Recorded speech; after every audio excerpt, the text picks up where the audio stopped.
So very good morning all. Today we'll see some important concepts from wireless communication and antenna system. So we'll start with unit 1, which is introduction to wireless communication. So some of the important uh, topics uh, you should remember. Before that, some definitions you should know. So what is wireless communication? So you know that wireless communication is that you want to use data transfer from one place to another place. So it is can happen wired connections or wireless connection. Wired connection is like a normal cable, coaxial cable, transmission cable. Uh, Whereas in wireless communication, the data transfer through like electromagnetically or optically. So we'll talk about here. We are not talking about optical. We are going to talk about wireless. In this, how the electrical signal is converted to electromagnetic signal. So you know that that is possible. You want to transfer any data, image, text, or whatever the information you want to share. So that has to be wirelessly transferred to electromagnetic. That can be possible through antenna.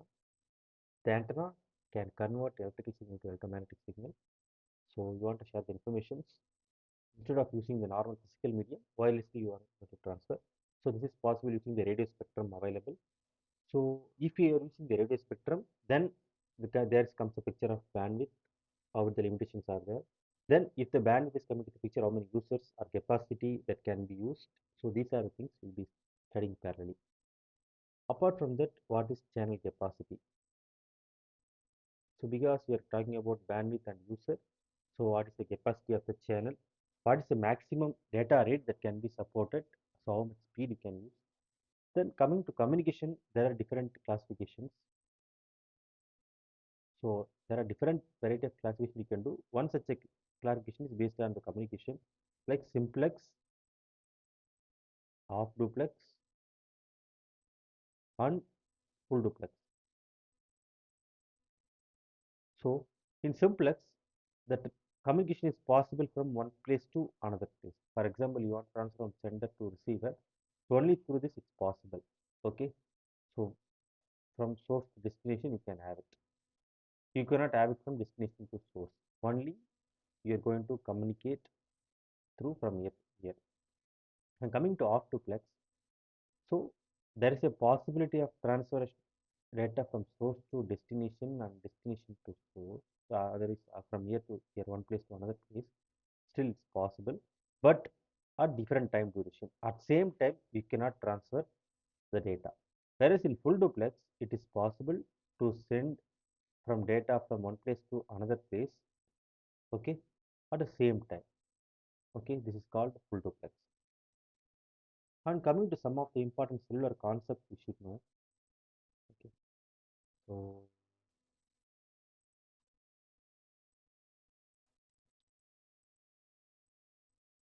so that should be can say cellular concept. So cellular system. So we're going to divide the large area into cells. So just to increase the capacity and reduce frequencies. And coming to frequency reuse. So since the bandwidth is limited, spectrum is there. So you want to use the same frequency. Okay. And it's not going to be a co-channel but non-adjacent channels. Okay. So non-adjacent channels we can utilize it so that the system capacity. Okay. So you want to increase the capacity because of using the frequency reuse. And we need to know what is cluster size, that is important. So number of cells that all uh, use all frequencies once, and reuse factor, so which is 1 by n, the formula to remember, and reuse distance formula. So this is also important. So minimum distance required to reuse the frequency is d by r, which is equal to root of 3n. And co-channel interference. So there are two interference, co-channel and adjacent channel interference. So difference between co-channel and adjacent channel interference. So co-channel, for example, let us take different coverage area. So in that we may have different cells. Okay. So here F1, F2 is there. In the next cluster also there is a possibility we have F1, F2.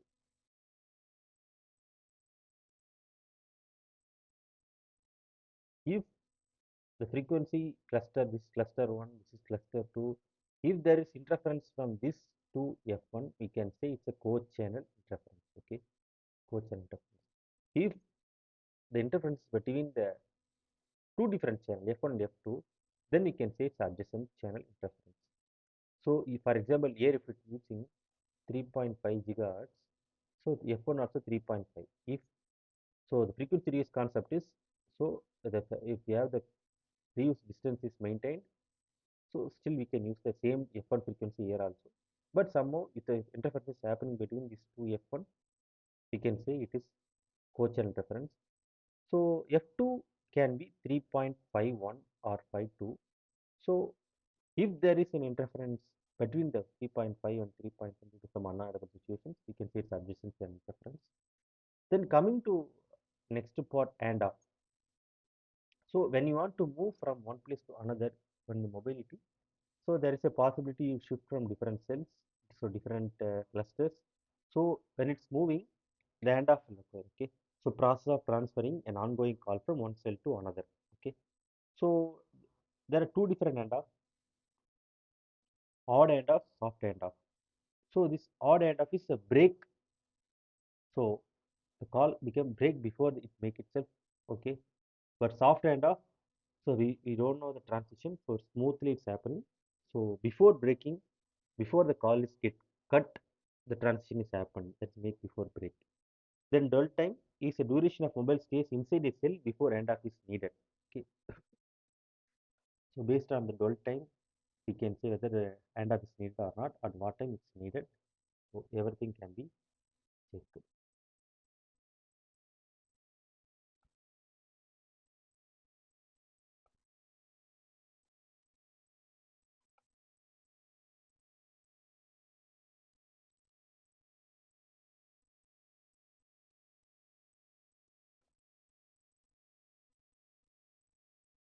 So next we will go with some of the capacity improvement techniques.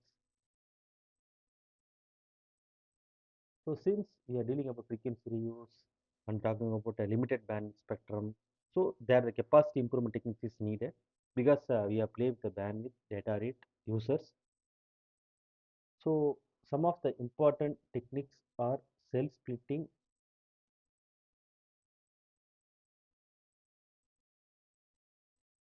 sectoring, and micro cell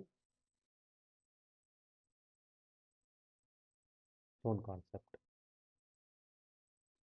So coming to cell splitting, so you're going to divide a big cell into smaller cells. So if you are using one big cell, so what I'm going to do, so I'm going to divide it into smaller cells.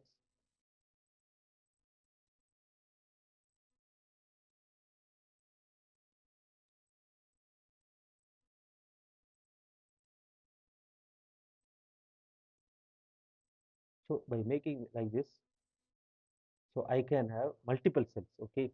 So if we are using only single cell, it is F1. Now further I can go to F11, F12, F13, F14. So I can go with a multiple. So to increase the capacity, so I'm going to divide the big cell into smaller cells. So by doing that, if I want to transfer for one full F1, I may need certain power. But if I divide it into some maybe 7 or 10 cells within the small cells, so each will carry smaller power only. So the power is used about 12 dB. You are increasing the capacity as well as you are also reducing the power.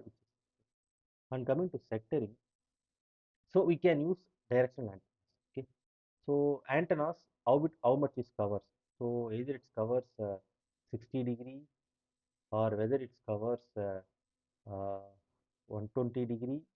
So based on the coverage area, so we can avoid instead of using 360 degree fully. So I can cover only 60 degree or 120 degree. So I can use one more antenna with the orientation which can cover this 120 degree. One more antenna which is this 120. So like this, I can have different cover, four antennas I can use, or I can use three antennas. Sorry, three antennas at 120 degree. So by using three 120 degree or 660 degree, I can use cover the entire 360 degree. Okay, so in this way, you can sector the signal so to reduce interference. So the core channel can be reduced from 6 to 2. And coming to micro cell zone concept, so the one base station can have multiple zones. So there is no handoff required inside the cell, which reduces the MSC load. And we have next antenna parameters. So we have important antenna definitions. You know that antenna is a main part where it acts as a transducer which convert electrical signal to electromagnetic signal. Okay, so basically how it works. So any antenna, even the wire can radiate unless the change of electron velocity is velocity of electrons are changed. It can be possible by feeding the change in the velocity at the input itself, possible one thing. Otherwise, if the wire is bent, otherwise if the wire is cut, okay. So in this case, the change in the velocity of electron is happening. So this will accelerate to produce radiation. So even normal wire can act as a radiation by providing the bent or cut. Okay. So how the normal antenna works? Let us take example for off a dipole antenna, where you'll be feeding through some sources where it have both positive and negative signal charges. So when this is transmission line and this is the antenna part where both have half wave means it's a lambda by 2 distance will let us take. So what will happen when the positive negative will at the edges of the antenna? So it try to leave out from the antenna. Okay. So what will happen? The positive negative at some distance after this is at time t1. At time t2, what will happen? It leave out from the antenna. So it will try to form as a loop. Okay. So at the far field distance, we can see 2d square by lambda. Then it formed as a proper loop at the Fraunhofer region where it is radiating, where distance is greater than 2d square by lambda. Where very near field, we have only inductive field. It is not useful for radiation. But when greater than 2d square by lambda, where d is the maximum dimensions of the antenna and lambda is the wavelength where c by f, at this distance, it forms as a loop and it's a proper radiation. So this is about how antenna works. There are different types of antennas. There are wire antennas, patch antennas, dish antennas, parabolic antennas based on the dimensions. Okay. So now we'll go to the different parameters. So what are the parameters? So we'll be seeing main thing is radiation pattern. So coming to radiation pattern, there are different patterns are there. So omnidirectional pattern, for example, this is the antenna. So which can be omnidirectional. It cover all over the range. Otherwise, it can have radiation in a unidirectional, one direction. Okay. Otherwise, it can have bidirectional pattern. Otherwise, it can have directional patterns where if radiation is happening in a particular direction with a very long directivity gain in a particular direction. So these are different radiation pattern is available. So it's a plot how the antenna is radiates power in different direction. And next parameter is gain. So it's a measure the antenna's ability to direct power in particular direction compared to isotropic antenna. What is the gain in a particular direction? And directivity is a measure of focusing radiation in one direction, which does not include in efficiency. And coming to offward beamwidth. So offward beamwidth is nothing but So angle between the points where the radiation drops by 3 dB. For example, here I take a signal. So let us take here I have 6 dB. Okay. So here I have 6 dB. Half hour is nothing but 3 dB. So I have to see where is the 3 dB. So then I have to mark a point in that plot. Then I have to draw this line. So for example, this theta, which is having 45 degree, and here also 45 degree. Then half hour beam width will become twice the theta. Okay. In addition, one more parameter is there, full null beam width. So full null beam width is nothing but, so this is the null point, right? 0, 0. This is, so where we take 3 dB, that's called half hour beam width. Wherever it's a 0 dB, so now I have to draw a line over here where it's having the 0 dB. Maybe it's a maybe 60 degree or 70 degree. So 60, 60. So where twice the theta 1, you can say 2 into 60 degree is 120 degree. So full null beam is 120 degree. So it's a measure the how much the radiation coverage is. And coming to efficiency, so which is ratio of radiated power to input power, so which can have impact based on the conductor and other direct losses. And next to your important parameter, polarization. So polarization is nothing but orientation of electric field. So it can have different types: linear polarization, circular polarization, or elliptical polarization. Okay. So under linear we have two types: horizontal polarization and vertical polarization. So based on the orientation of electric field, so we can say it's horizontal or vertical. And elliptical polarization, for example, you have that signal E field and H field. So if E field, H field,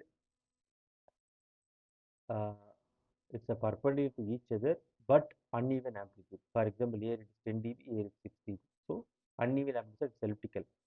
So it can be called a circular polarization if both E and in addition to the 90 degree, both is having the same magnitude. For example, if 6 dB, here 6 dB.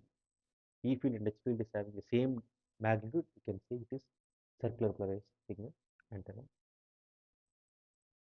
So in this further it can be classified right hand circular polarization and left hand circular based on the orientation.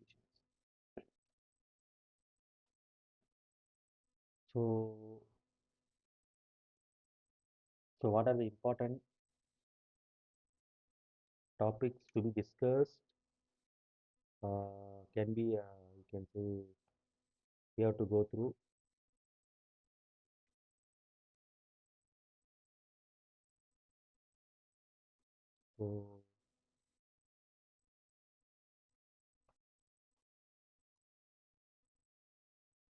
So important topics to be revised in unit one. Some of problems. Okay. So some of the concept you have to revisit is frequency reuse. So and what is the relation between the DR formula and cluster size and capacity,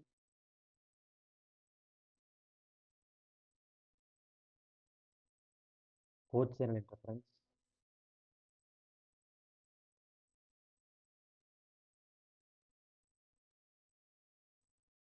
handoff types, antenna parameters,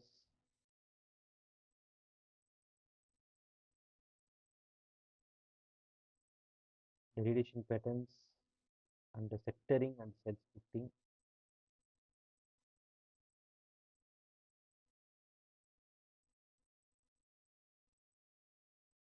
microcells zone concept,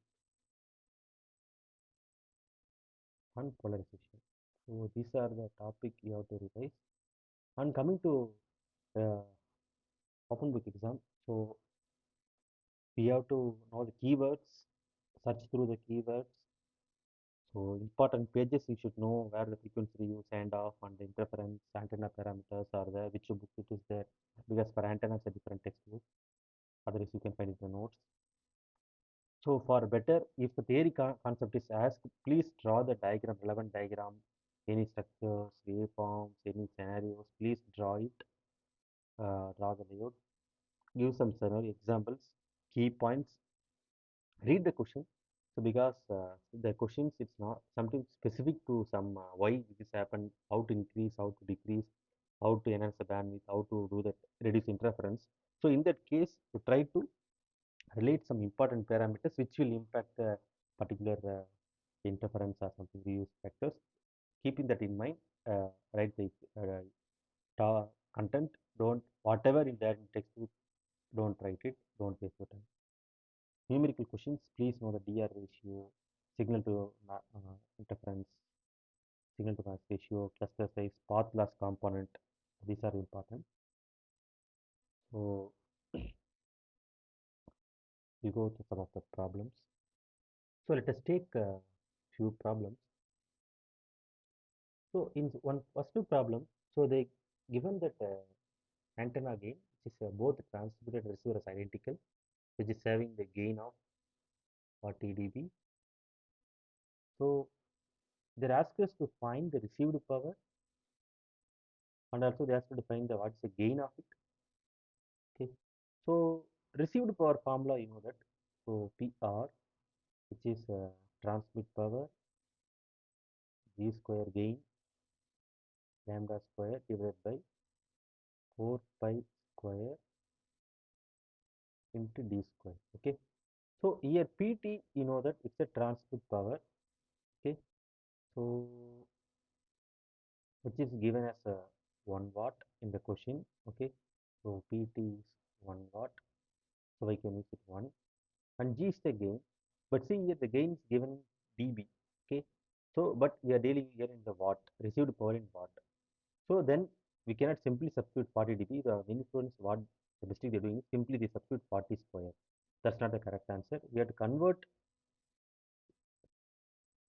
dB to watt. So how to convert dB to watt? Okay. So you know that simply watt to dB is simple, right? So 10 logarithm of whatever the value you're getting, that will be converted to some dB, right? But how to convert this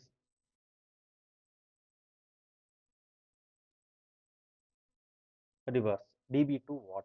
Okay. So then using the formula, so it's like 10 power. So whatever the dB is given divided by 10. Okay. So 10 where dB is given as 40 and divided by 10, which is 10 power 4. So it will become 10,000. Okay. So this is now the in watt. Okay. So now we got the G value which is not 40. So 10 power dB by 10. Okay. So we got 10 power 40 by 10, which is 10 power 4, which is 10,000. So I am writing 10,000 whole square. And lambda is nothing but wavelength. So before we go into that, lambda equals C by F. So 3 into 10 power 8 meter divided by frequency. So what frequency they given is 5 gigahertz. Okay. That means 5 into 10 power 9. So please make sure it's a frequency is given as 5 gigahertz. For example, sometime in the question they may give you 500 megahertz. Then that means 500 into 10 power 6. If they given 100 kilohertz, then you know 100 in 10 power 3. So based on the values and the number given, you have to substitute. So you know that 3 10 power 8 by 5 into 10 power 9. So which will become 0.06. So 0.06 whole square divided by 4 pi square. So D is given in the question, is 30 kilometer separation distance between the transmitter and receiver. So 30 into 10 power 3 whole square. So by simplifying, I'll be getting some value. So if denominator is, for example, here Here if you see 13 10 power 3 to whole square, then you can say denominator will be huge. You'll get in multiple 000 something. So either you convert it to milliwatt or microwatt. So here in this case of microwatt, which is 0.634 microwatt. Okay. So in addition to the uh, received power, they are also asked the gain. So since it's a circular aperture, okay, so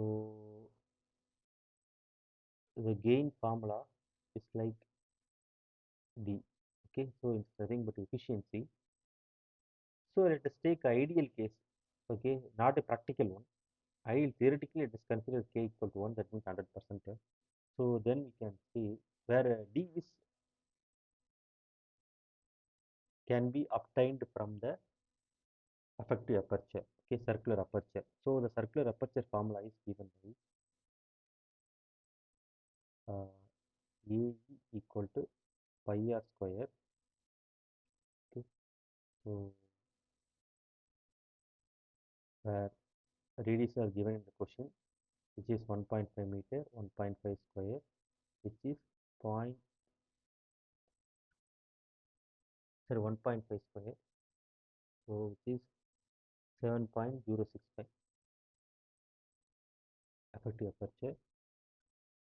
And we know the relation between the directivity and effective aperture, which is D equal to 4 pi AE by lambda square. So I'm going to substitute 4 pi AE by lambda square, where 4 pi and AE I got 7.065 and lambda you know the 0.06 whole square. By substituting that, I'm getting 24649. Okay, this is still in terms of with respect to watt, but I want to convert it to dB, right? So convert 10 log of 24649 will get some as in dB, that you are going to we also write in terms of dB also. Okay,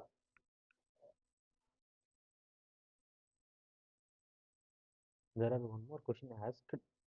Okay, in the given concept, so the path loss component is given as n equal to 4. They have three different antennas, omnidirectional antennas.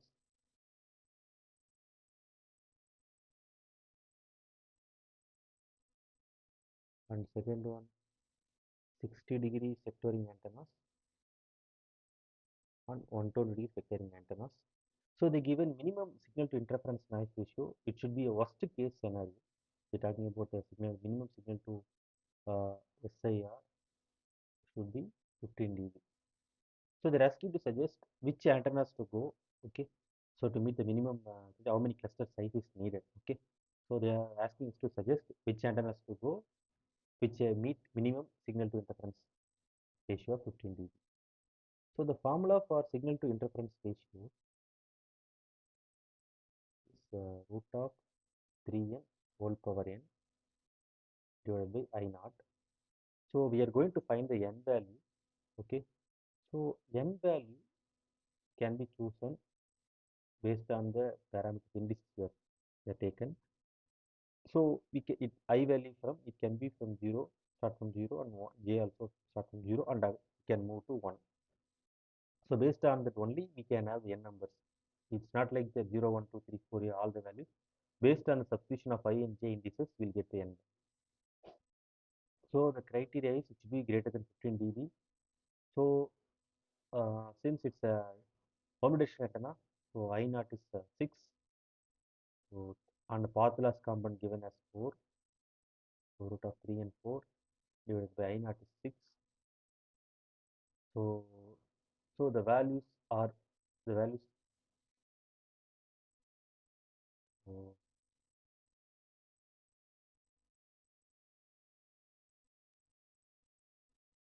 it's becoming greater than 31.62. So so by finding the value of n, which is becoming greater than, it should be 4.59. So by getting meeting this criteria, so based on this value 0 and 1, okay, so greater than 4, for example, if I substitute I equal to 1 and j equal to 1, what will I get? So I'll get 1 plus 1 plus 1, 3. Let us take I equal to 2, j equal to 1. Then I will get, so 4 plus 1 plus 2. So that means after this 3, so we can get the value of next one 7 only, right? So that's what greater than 4.59, which lead to n equal to 7. This is for omnidirectional antenna. Okay, to meet the 15 dB minimum signal to interference ratio, so I need a cell size of 7, cluster size of 7. When coming to 60 degree, so root of 3n whole power 4 divided by, so for this 60 degree is 1, I naught is 1. So then it should be greater than 15 dB. So n is become 2.65. So we got 3, right? So 3 is possible. So cluster size of n is 3 is enough. Coming to 120 degree, so signal to noise ratio is having 2 greater than 50 dB. So n become 2.65. So bigger than 2, still we can have n equal to 3. So if you want to have, so now you want to choose which one to use better optimization. So we can go for 120 degree because it's a good balance. Why? You can ask 60 degree also it's coming 15 dB. Why less than 15 dB? Why cannot we use it? Because if you are using 60 degree to cover the entire region of 60 degree, we need 6 antennas. But if you go with 120 degree, it's for you enough to go with the 3 antennas. So number of antennas is less. And one more question is they are asked to find the free space path loss, antenna height correction. So the problem is to they asked to find the free space path loss.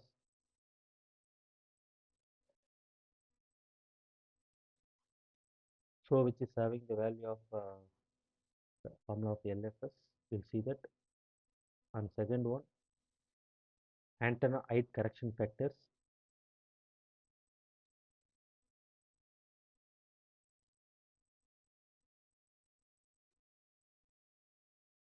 And last one, expected total path loss.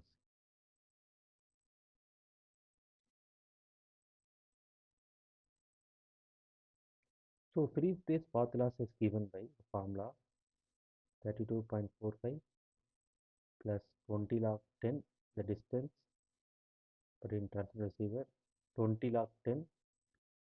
So what's the frequency? Okay. So 32.45 is there, 20 log 10, the distance given.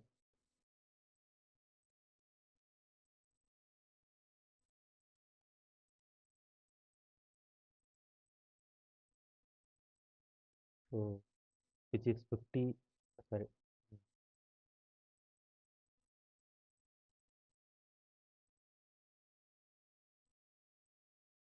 5 kilometers. Okay. So D is 5 kilometers, which is 5 into 10 power 3 plus 20 log 10. Frequency is given as 900 megahertz.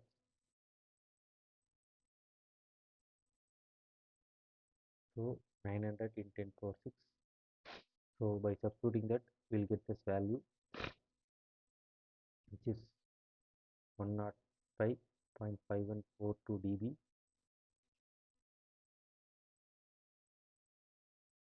Then coming to antenna height correction factors or gain factors, you can say.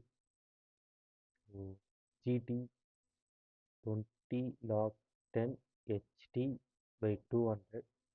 So height of the transmitter is here 50. The question is given. So it will become minus. So actually it will become minus 0.60206. So the gain is already given as 20. So multiply 20 minus 0.60206, which will become minus 12.41 dB. So coming to receiver side GR, similarly same formula for GR it's a 10 log value, 10 log HR by 3. So where receiver antenna is given as 10 meter, so I am getting the value of 0.52288. So where correction factor we have to multiply, right? So 10 dB as a receiver with a correction factor of 0.522, which become 5.22. And coming to total expected path loss, this formula is 105.514. You have to all that LFS plus AM, which is given as 35, the question, minus GT minus GR, where you got that correction factors. So minus and minus plus 12.04 and minus 5.22. So total you get 147.30. So the problems, please see the conversions. If any conversions, dB is given or gigahertz, kilohertz, megahertz given, whether it's a watt or dB, accordingly make a conversion and substitute the formula, you'll get the correct answer.